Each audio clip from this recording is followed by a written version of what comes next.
Good afternoon six class. I am Shashi Chauhan, your Sanskrit teacher. बच्चे, हमने ये कल 18 चैप्टर पढ़ा था। उद्यान विहार है अर्थात बगीचे में घूमना, और इसमें बच्चे सप्तमी विभक्ति का प्रयोग किया गया है। सप्तमी विभक्ति होती है एक वचन फले, द्विवचन फलियों और बहुवचन फलेषु, और इसका चिन्ह होता है में या पर। आज बच्चे हम इसकी एक्सरसाइज करेंगे। पेज नंबर 66 निकालो।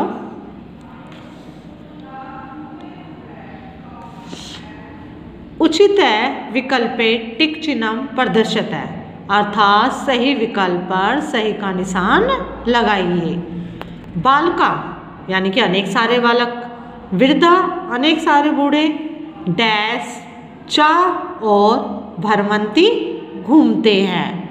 तो बच्चे इसमें दे रखा है महिला, काका, मयूरा। तो राइट आंसर है चैप्टर के अकॉर्डिंग महिला, अनेक बालक, बूढ़े और महिलाएं घूमती हैं।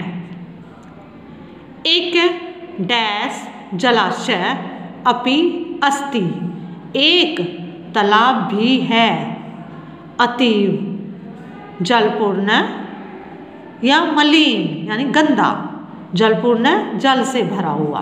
तो एक तालाब जल से भरा हुआ भी है, तो यहाँ पर आ जाएगा जलपूर्ण। तो जलपूर्ण पे टिक लगाओगे आप, और यहाँ पर महिला। नेक्स्ट है डैश अति सुंदरम अस्ति, सुंदर है, क्या है सुंदर? प्रतिमा, शिवालय या जलाशय। तो इसका बच्चे आंसर है शिवालय, मतलब शिव का मंदिर जो है बहुत अति मतलब बहुत सुंदर है, शिवालय। इस पे टिक लगाना बच्चे। यहाँ फिल भी करोगे आप, लिखोगे भी यहाँ पर। बच्चे देखो, जैसे मैंने यहाँ पर लिखा हुआ है, पहले में महिला, जलपूर्ण, शिवालय। अब आते हैं सेकंड क्वेश्चन पर। कोष्टक प्रदत्त उचित पद रूपेणम वाक्य पूर्तिम कुरुते, अर्थात कोष्टक में दिए गए पद के उचित रूप द्वारा वाक्य की पूर्ति कीजिए। अब जैसे कोष्टक में क्या दिया हुआ है, पहले में राजमार्ग, धारा, प्रयोगशाला, शिविर, तड़ाग। अब बच्चे जैसे मैंने आपको बताया था, इसमें सप्तमी विभक्ति का प्रयोग किया गया है। इसमें सप्तमी विभक्ति एक वचन भी आ सकते हैं, द्विवचन भी आ सकते हैं, या बहुवचन इनके हमें बनाने हैं। अब है यानानी डैश धावंती, यान जो है, यान जो है बच्चे, यान मतलब वाहन, कोई भी वाहन हो सकता है, इसमें कोई वाहन का नाम नहीं दे रखा। डैश धावंती राजमार्ग, तो राजमार्ग का हो जाएगा राजमार्गे, यानी कि जो वाहन है राजमार्ग पर दौड़ते हैं। तो जैसे मैंने बताया था कि सप्तमी विभक्ति का चिन्ह होता है में या पर, तो वाहन राजमार्ग पर दौड़ते हैं, तो राजमार्ग का हो जाएगा राजमार्गे। नेक्स्ट है डैश रत्नानी संति, दिया हुआ है ब्रैकेट में धरा, तो रतन है धरती, धरती पर, तो इसमें आ जाएगा धरे, धरती पर रतन है। इसी प्रकार नेक्स्ट छात्रा डैश प्रयोगम कुर्वन्ति, यानी कि अनेक सारी छात्रा है, प्रयोग करती है, कहाँ करती है? प्रयोगशाले आ जाएगा, यानी कि प्रयोगशाला में प्रयोग करती है, तो प्रयोगशाले। इसी तरह डैश सैनिका संति, बहुत सारे सैनिक है, संति शिविर है, तो बहुत सारे जो सैनिक है, तो यहाँ पर आ जाएगा शिवरेशु, यानी बहुत सारे शिविर है, बहुत सारे शिविर में सैनिक है। डैश कछपा भरमंती, बहुत सारे कछुए घूमते हैं, कहाँ?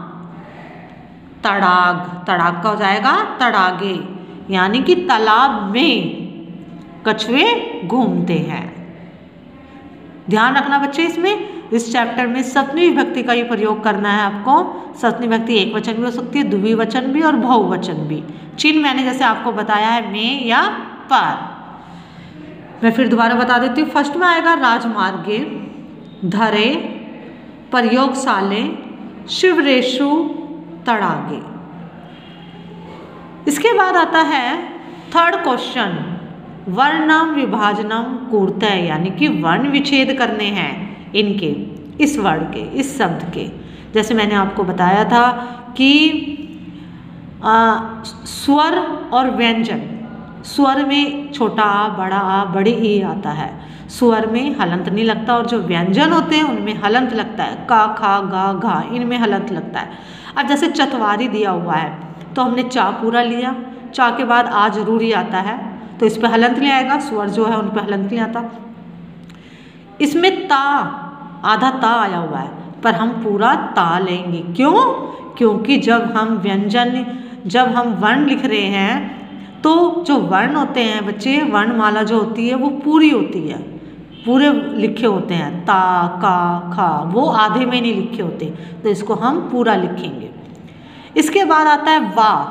अब वा के साथ आ की मात्रा आई हुई है, यानी आ का डंडा आया हुआ है, तो यहाँ पहले हम वा लेंगे। अब आ का डंडा आया हुआ है, आ की मात्रा आई हुई है, तो हम पूरा आ लगाएंगे। अगर आ का डंडा नहीं आया हुआ होता तो यहाँ पर हम छोटा आ लिखते, इस तरीके से। अब हम पूरा आ लिया हमने। इसके बाद रा आता है, रा हलंत लगाएंगे, व्यंजन पे हलंत लगता है। अब इस पे आप देखो कौन सी मात्रा आई हुई है, छोटी ई की मात्रा आई हुई है, तो हम यहाँ छोटी ई लिखेंगे। फिर इसके बाद हम आ लिख देते हैं। अब यहाँ पर विसर्ग दिया हुआ है चतवारी, तो इस पे भी आ लिखेंगे तो विसर्ग आएगा। अगर यहाँ पर विसर्ग नहीं होता तो यहाँ पर भी विसर्ग नहीं आता। ठीक है बच्चे, इस तरीके से आपको करना है। इसी तरह बालिका, बा, पहले हम बा लेंगे, फिर आ का डंडा आया हुआ है प्लस बड़ा आ लिखेंगे, फिर ला लिखेंगे प्लस, फिर इस पर कौन सी मात्रा आई हुई है, ई की, छोटी ई की, तो छोटी ई की मात्रा लगाएंगे प्लस, फिर का लिखेंगे, का आया हुआ। अब का के साथ आ की मात्रा आई हुई है, फिर हम बड़ा आ लगा देंगे और यहाँ विसर्ग आया हुआ है तो बड़ा आ पे भी विसर्ग आएगा, इस तरीके से। ये देखो बच्चे, बा, बड़ा आ, क्योंकि आ की मात्रा आई हुई है, ला लिया, छोटी ई की मात्रा लगी हुई है ला पर, छोटी ई ली प्लस का, अब का पे आ की मात्रा आई हुई है तो बड़ा आ और विसर्ग, क्योंकि इसमें विसर्ग आया हुआ है। इसी तरह से बच्चे सरोवरस्य, शिवालय, उद्यानात् इत्यादि, ये बच्चे आपको खुद बनाने हैं। ठीक है, आप खुद स्वयं बनाओगे ये, जैसे मैंने आपको 2 समझाए हैं इसी तरीके से आपको करना है। अगर बड़ी ई की मात्रा आई हुई है तो बड़ी ई की मात्रा, बड़ी ई लिखोगे। ये क्वेश्चन बच्चे आपको स्वयं करना है। ठीक है, 2 मैं आपको समझा चुकी हूँ, ये 4 आपको खुद करोगे। Thank you.